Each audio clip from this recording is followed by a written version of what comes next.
नमस्कार, मी जगदीश देशमुख. जय महाराष्ट्रमध्ये आपल्या सगळ्यांचं स्वागत. सर्व महत्त्वाच्या बातम्या पाहूया. सुरुवातीलाच बातमी आहे मनपा निवडणुकीसंदर्भात. मनपा निवडणुकीच्या प्रचाराच्या तोफा थंडावलेल्या आहेत. 29 महानगरपालिकांसाठी 15 जानेवारीला मतदान होणार आहे. सर्व पक्षांनी सभा रॅलींवर भर दिला होता आणि आता 5 वाजता ह्या तोफा थंडावलेल्या आहेत आणि आता घरोघरी प्रचाराला मात्र निवडणूक आयोगानं परवानगी दिलेली आहे. त्यामुळे घरोघरी प्रचार हा सुरूच राहणार आहे. प्रचाराच्या तोफा थंडावलेल्या आहेत. 5 वाजेपर्यंत प्रचाराला परवानगी होती. 5 वाजेच्या आत सर्वत्र अनेक पक्षांनी रॅली काढलेल्या होत्या, सभा घेतलेल्या होत्या आणि जोरदार प्रचार केला होता.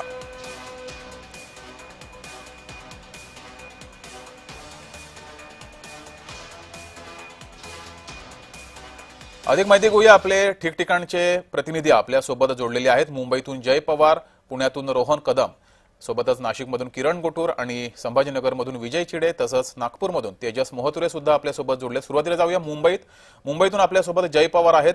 जय, प्रचाराच्या तोफा थंडावलेल्या आहेत. प्रचार जोरदार सुरू होता. मुंबईमध्ये खास करून जोरदार प्रचार सुरू होता. आरोप प्रत्यारोप झालेले आहेत. आता नेमकी काय स्थिती आहे? प्रचाराच्या तोफा थंडावल्यात.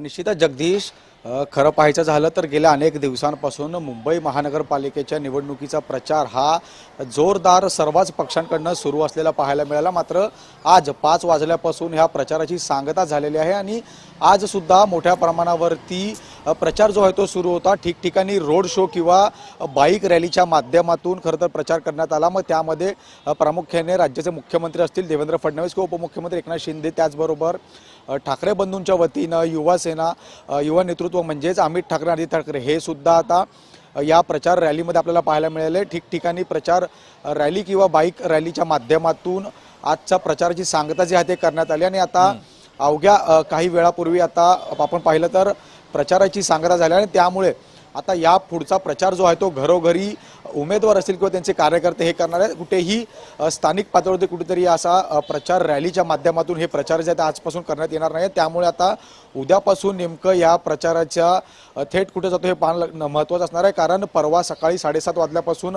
मतदान जे आहे सुरू होणार आहे आणि यापूर्वीच्या जे काही प्रमुख नेत्यांच्या भाषणं झाल्या आहेत त्यामध्ये प्रामुख्याने राज ठाकरे असतील किंवा उद्धव ठाकरे यांच्या माध्यमातून सांगण्यात आलं आहे की ज्या पद्धतीने दुबार मतदार वाढत आहेत या दुबार मतदारांवरती लक्ष ठेवा आणि मतदानाच्या दिवशी जिथे दिसतील तिथे त्यांनाच फोडू पडा. त्यामुळे आता मतदानाच्या दिवशी जनता नेमकी कोणाला कौल देते पाहणं महत्त्वाचं असणार आहे. त्याचपूर्वी आता या नेत्यांच्या माध्यमातून जी भाषणं झाली आहेत याचा सुद्धा कुठेतरी पडसर दिसून येणार का हे पाहणं तितकंच महत्त्वाचं असणार आहे. ठीक आहे जय, तुम्ही असेच जोडलेलं राहा. आपल्यासोबत संभाजीनगरहून विजय चिडे जोडलेले आहेत. विजय, प्रचारामध्ये संभाजीनगरमध्ये जोरदार प्रचार झाला होता. धर्मावरून एकमेकांवर, जातींवरून एकमेकांवर जोरदार आरोप प्रत्यारोप झाले होते. आज शेवटचा दिवस, 5 वाजता परवानगी संपलेली आहे. 5 वाजेपर्यंत शेवटच्या दिवशी संभाजीनगरमध्ये कसा प्रचार सुरू होता? नक्की जगदीश, जर पाहिलं छत्रपती संभाजीनगरमध्ये एमआयएम असेल, भाजप असेल, या दोन्ही आणि शिंदे शिवसेनेकडून शेवटपर्यंत प्रचार जो आहे तो सुरू होता.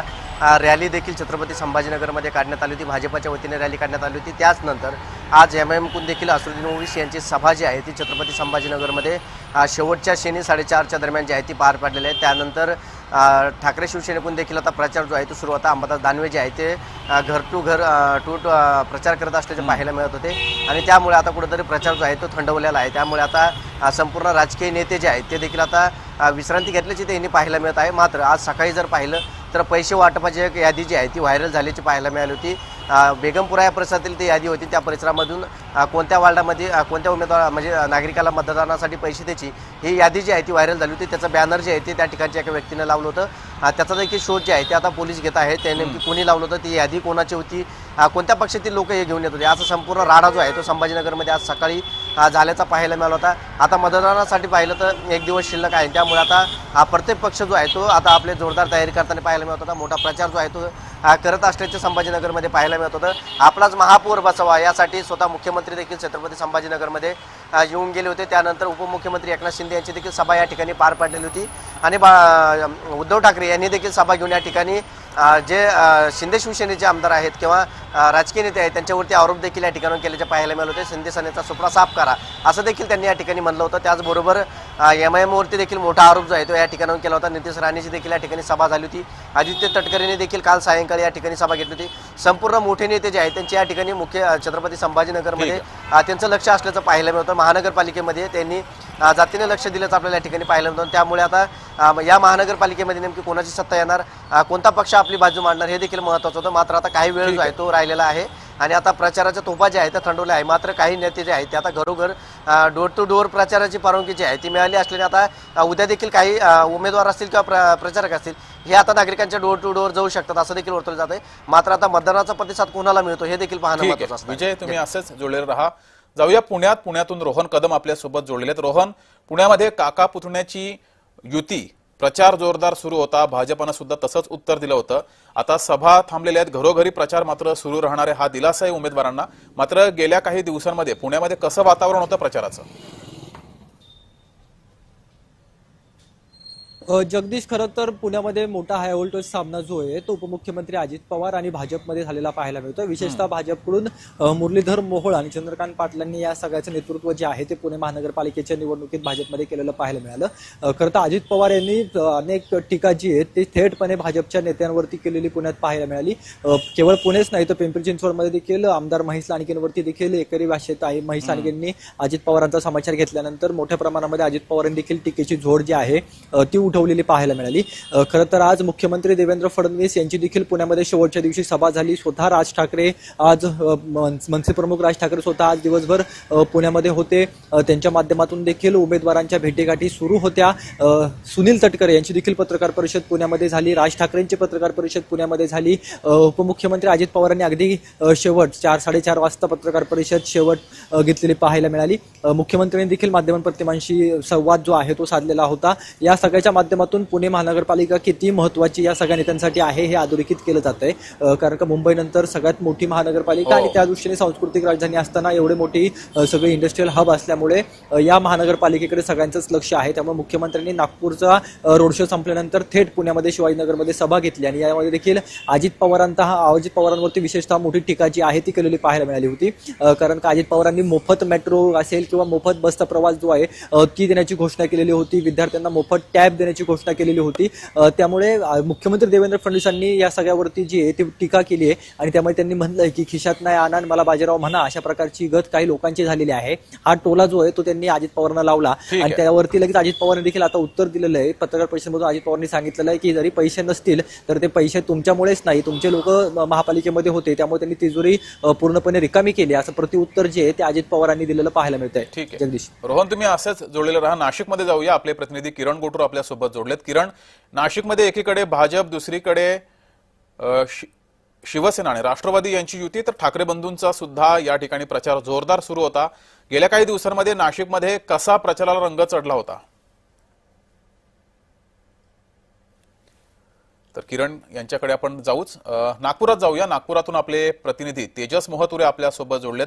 उपराजधानी नागपूर, भाजपाची या ठिकाणी ताकद आहे. तेजस, नागपूरमध्ये कसा प्रचार सुरू होता? भाजपाच्या प्रचाराला विरोधकांनी कशा प्रकारे उत्तर दिलं होतं आणि गेल्या काही दिवसात कसे रंग हे नागपुरात प्रचारामध्ये बघायला मिळाले? आरोप प्रत्यारोप कसे झाले?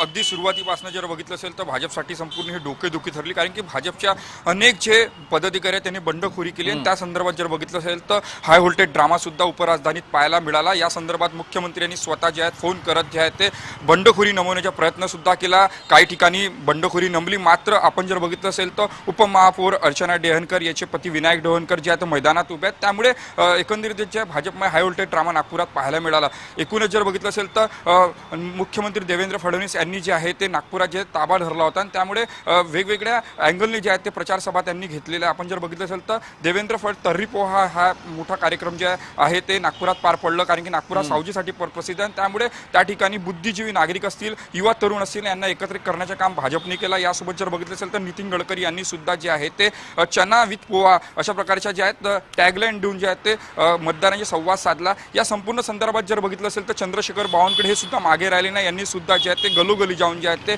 मतदारांना जे एका अर्थानं आकर्षित करण्याचा प्रयत्न केलं.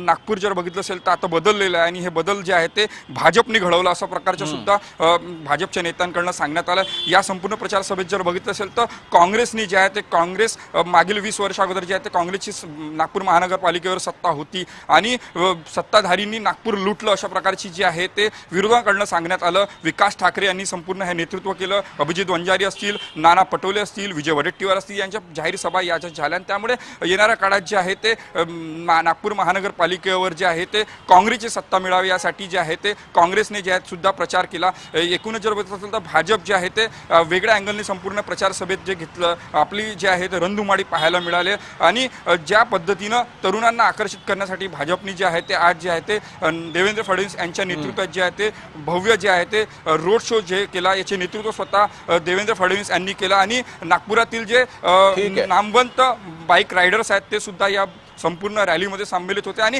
छत्रपती शिवाजी महाराज चौकात जे आहे ते समारोप केला आणि समारोप सांगितलं की मुंबईमध्ये भगवा फडकेल आणि नागपुरात जे आहे चौथ्यांदा भारतीय जनता पार्टीची सत्ता येईल. त्यासोबत मागच्या पुढचा विचार न करता सरळ आपण कमळच्या बटनवर बटन दाबे असा सुद्धा आव्हान जे आहे मुख्यमंत्री देवेंद्र फडणवीस यांनी आपल्या होम पिचवर केलं. ठीक तेजस, तुम्ही असेच जोडले राहा. नाशिकमध्ये जाऊया. नाशिकमधून आपले प्रतिनिधी किरण गोटूर आपल्यासोबत जोडलेत. किरण, नाशिकमध्ये एकीकडे भाजप विरोधामध्ये शिवसेना राष्ट्रवादी युती, ठाकरे बंधूंचा सुद्धा प्रचार सुरू होता. कसं वातावरण होतं नाशिकमध्ये? कसे आरोप प्रत्यारोप झाले आणि प्रचार कसा सुरू होता?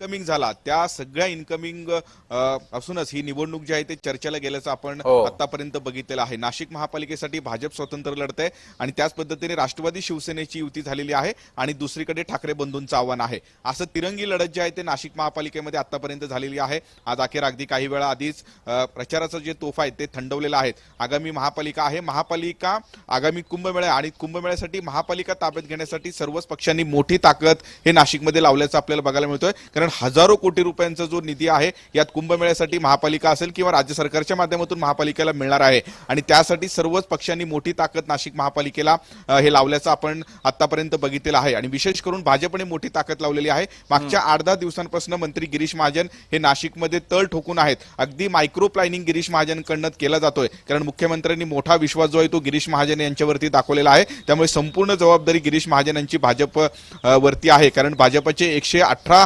एकूणच उमेदवार म्हणजे 122 पैकी 118 उमेदवार हे नाशिक महापालिकेच्या निवडणुकीच्या रिंगणात आहेत. भाजपने स्वतंत्र लढण्याचा हे निर्णय घेतलेला आहे आणि दुसरीकडे शिवसेना आणि राष्ट्रवादीची युती झालेली आहे.